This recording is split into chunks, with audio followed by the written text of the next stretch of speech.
व्यक्ति सफलता प्राप्त करने के लिए पहले लक्ष्य साधता है, फिर योजना बनाता है, फिर मार्ग चुनता है और सदैव प्रयास करता है कि इस मार्ग में कम से कम बाधाएं, इस मार्ग में कहीं कोई चट्टान ना आ जाए, कोई गड्ढा ना आ जाए, कोई खाई ना आ जाए।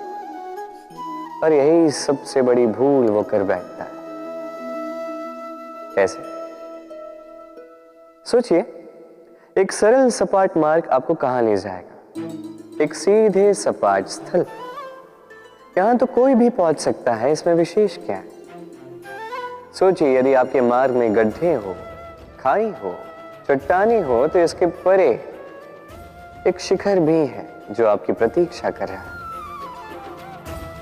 सफलता का वो शिखर जहां कोई सरलता से नहीं पहुंच पाता, जो विशेष। इसलिए अपने जीवन में जब भी समस्याएं आए उससे कतराएं नहीं, एक मुस्कुराहट के साथ उसका स्वागत करें। और सावधान रहें, यदि आपके मार्ग में समस्याएं ही ना आए तो इसके दो ही अर्थ हैं। या तो आपने लक्ष्य ठीक नहीं चुना है, या आपने मार्ग ठीक नहीं चुना है। मनुष्य की सदैव ये इच्छा होती कि वो परिपूर्ण बने, इसलिए सदैव प्रयास करता है, कर्म करता रहता है कि उसके जीवन में कभी कोई त्रुटि ना हो, कोई दोष ना हो, कोई भूल ना हो। किंतु जब मनुष्य ये करने लगता है, अपना समस्त ध्यान उसी पे केंद्रित करता है, तभी उसका विकास धीरे धीरे धीरे रुक जाता है। कैसे? आप कहेंगे कि इसमें क्या अनुचित है, ये तो अच्छा प्रतीत होता है। देखिए, ये त्रुटियां, ये दोष, ये भूल, अब कुछ भी कर ले आपके जीवन में रहेंगे ही रहेंगे। और मेरी बात मानी, यही है जो आगे जाके आपको जीवन में सुधरने के लिए उकसाएंगे। एक निश्चित मापदंड लेकर आगे बढ़ना ठीक प्रतीत हो सकता है, किंतु ये केवल यंत्र को जन्म देता है, न मानवता को, न मनुष्य को। स्मरण रखिएगा, यदि आप आपके जीवन के द्वार हर एक भूल के लिए, हर एक दोष के लिए बंद कर देंगे, तो बस जान लीजिए कि समस्त सत्य ये भी बाहर ही रह जाएगा। ये भूल, ये दोष, ये त्रुटियां ही हैं जो आपको जीवन के विषय में, प्रयास के विषय में, कर्म के सत्य के विषय में जानकारी देंगे। तो इन त्रुटियों का आदर करना सीखें। छल, कपट, इन शब्दों से संसार का कौन सा व्यक्ति अवगत नहीं है? सभी जानते हैं ये शब्द क्या है, इसका अर्थ क्या है। सभी जानते हैं विश्वासघात क्या है, सभी ने अनुभव किया है। किंतु क्या कभी आपने सोचा है कि ऐसा क्यों होता है? इसका कारण क्या है? इसका कारण है आशा। यदि आप गुफा में जाएंगे और आप ये आशा रखेंगे कि यहां पे अंधकार नहीं होना चाहिए, तो आप तो चोट खाएंगे ही। यदि आप सागर में जाएंगे और आप आशा करेंगे कि मैं भीगूंगा नहीं, तो इसमें सागर का तो कोई दोष नहीं, इसमें दोष है आपकी आशाओं का। एक महत्वपूर्ण बात स्मरण रखिए, मनुष्य मनुष्य को नहीं छलता, मनुष्य को छलती हैं उसकी आशाएं जो वो अनुचित पात्रों से रखते हैं। इसलिए जीवन में कभी भी आशाएं लगाने से पूर्व संबल की परिभाषा जान ले कि वो आपको सहारा देने योग्य है भी या नहीं। ना टूटेगी आशा, ना टूटेगा विश्वास। हम जीवन जीने के लिए कुछ न कुछ करते हैं, कुछ कार्य हम करते हैं आर्थिक संपन्नता के लिए, कुछ कार्य हम करते हैं इस हृदय को प्रसन्न करने के लिए। किंतु हम में से अधिकतर लोग ये सोच सोच के चिंता में रहते हैं कि जो कार्य हमने सोचा था वो वैसा नहीं हुआ, या ये कार्य पूर्ण नहीं हुआ, या काम की अधिकता को देखकर चिंता में आ जाते हैं। अब ये चिंता जो है ये दुख को आमंत्रित करती है, और ये दुख पल पल हमें मार देता है। तो सोचिए, क्या ये सच है क्या काम की अधिकता हमें सच में मार देती है? कदापि नहीं। समझिए एक महत्वपूर्ण बात, आज तक इस संसार में जितने भी महापुरुष आए उनके पास भी उतना ही समय था जितना आज आपके पास है। उतनी ही घड़ियां थी, उतने ही पहर थे।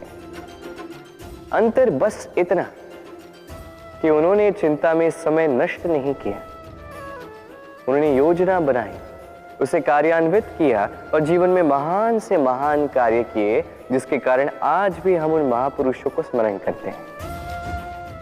एक महत्वपूर्ण बात स्मरण रखिएगा, काम की अधिकता हमें नहीं मारती, काम की चिंता हमें मारती है।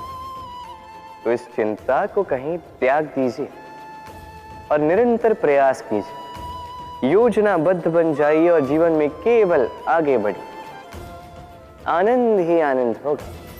कई बार हम जीवन में निराश हो जाते हैं, ये सोच के कि निरंतर प्रयास करने के पश्चात भी हमें हमारा लक्ष्य नहीं मिला। हम समझ नहीं पाते हो क्या रहा है। कई बार ऐसा लगता है कि वो लक्ष्य जो हम चाहते हैं, वो स्वप्न जो हमने देखा, जिसके लिए हमने निरंतर प्रयास किए, हम कदाचित उसके योग्य ही नहीं। वो लक्ष्य ही हमारे लिए ठीक नहीं है। हमारा मनोबल टूट जाता और ये अत्यंत कठिन परिस्थिति होती। अब ऐसे में किया क्या जाए, आपको समझाता हूं एक उदाहरण द्वारा। कभी किसी वृक्ष को देखिए, वो भी अनेक कठिनाइयों का सामना करता है, जैसे पतझड़। पतझड़ के आते ही वृक्ष हार नहीं मानता, अपने पत्तों को, अपने पुष्पों को बदल देता है, किंतु जड़ों को नहीं बदलता। वो उस पर अडिग रहता है और पतझड़ के जाते ही अब वृक्ष को देखिए, पुनः हरा भरा होकर खिल उठता है। इसी प्रकार आप भी जीवन में निरंतर प्रयास करते रहिए। फिर भी यदि आपको सफलता नहीं मिलती है तो अपना मार्ग बदलिए, किंतु आगे बढ़ते रहिए, निरंतर प्रयास करते रहिए। किसी न किसी मार्ग से, कहीं ना कहीं से आप पहुंचोगे तो आप जानोगे कि आपकी सफलता आप ही की प्रतीक्षा कर रही है। आपने मनु के विषय में तो सुना ही होगा। उसे एक अवसर दिया गया, या तो वो अपने पतवार की रक्षा करे या इस सृष्टि को आने वाले प्रलय से बचाने के लिए नौका का निर्माण करे। उसने अपना चयन कर दिया और आज हम सभी मनुष्य के नाम से जाने जाते हैं। ऐसा ही अवसर मिला श्री राम को भी, सीता को भी।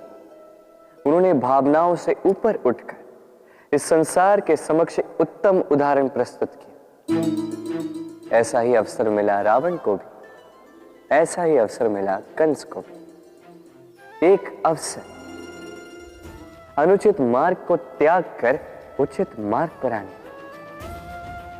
उन्होंने इस अवसर को त्याग दिया और उन्हें इस संसार को छोड़कर जाना पड़ा। एक अत्यंत महत्वपूर्ण बात स्मरण रखिए, अवसर। ये शब्द जितना छोटा है, ये जीवन में आता भी उतने कम समय के लिए। अब इस अवसर का आप क्या करते हैं? इसका लाभ उठाकर अपने नाम को प्रकाशित करते हैं, इस संसार में, इतिहास में स्वयं को अमर करते हैं, या असफलता का उदाहरण बनते हैं? निर्णय आपका। स्वप्न, स्वप्न ये शब्द हमारे जीवन में कितना महत्वपूर्ण है। कुछ स्वप्न ऐसे होते हैं जो हम रात्रि की मीठी निद्रा में देखते हैं, तो कुछ स्वप्न हम खुली आंखों से देखते हैं। कुछ स्वप्न हमें मीठी नींद देते हैं, तो कुछ हमें सोने ही नहीं देते। अब खुली आंखों से देखे जाने वाली ये स्वप्न छोटे हो सकते हैं या बड़े, किंतु इससे जुड़ी होती है सफलता। अब आपको एक बात समझाता हूं। ये है आपके स्वप्न, ये है सफलता। अब इनके मध्य की कड़ी है कठिनाई। तो जितने बड़े स्वप्न होंगे उतनी बड़ी कठिनाई, जितनी बड़ी कठिनाइयां उतनी ही बड़ी सफलता। स्मरण रखिए, सबसे ऊंची उड़ान भरने के लिए बाज को मेघों से ऊपर उठकर उड़ना पड़ता है। तो इन कठिनाइयों से दूर मत भागिए, अवश्य ये वही कठिनाइयां हैं जिनसे संसार दूर भागता है। ये वही कठिनाइयां हैं जो हमारे जीवन में ना आए इसलिए लोग प्रार्थना करते हैं, किंतु ये वही कठिनाइयां हैं जिसका सामना करके आपको वह सफलता प्राप्त होगी, आपको आपका लक्ष्य प्राप्त होगा। प्रसन्नता। ये प्रसन्नता कोई ऐसा भाव नहीं है जो सृष्टि में पहले से निर्मित हो। प्रसन्नता एक ऐसा भाव है जो आपको आपके कर्मों से अर्जित करना पड़ता है, और जितना दूसरों को दोगे उतना ही ये अंकुरित होगा। अर्थात जितनी प्रसन्नता दूसरों को दी जाएगी उतनी ही प्रसन्नता स्वयं चलकर आपके पास आएगी। अब आप कहोगे ये तो अत्यंत कठिन कार्य है, ये कैसे संभव है? सबको प्रसन्न रख पाना तो स्वयं महादेव के वश में नहीं, हम तो साधारण से मनुष्य हैं, ये कैसे हो पाएगा? चलो आपकी ये बात मैं मान लेता, सबको प्रसन्न रख पाना संभव नहीं, ये 100% उचित कथन, किंतु हम प्रयास तो कर सकते हैं कि प्रसन्नता ना से हम किसी को दुख ना पहुंचाएं। ये तो हम कर सकते हैं। जितना ये दुख कटेगा उतना ही सुख बढ़ेगा, और जितना ये सुख बढ़ेगा उतनी ही आएगी ये प्रसन्नता। तो आइए और इसी प्रसन्नता के साथ कहिए राधे राधे।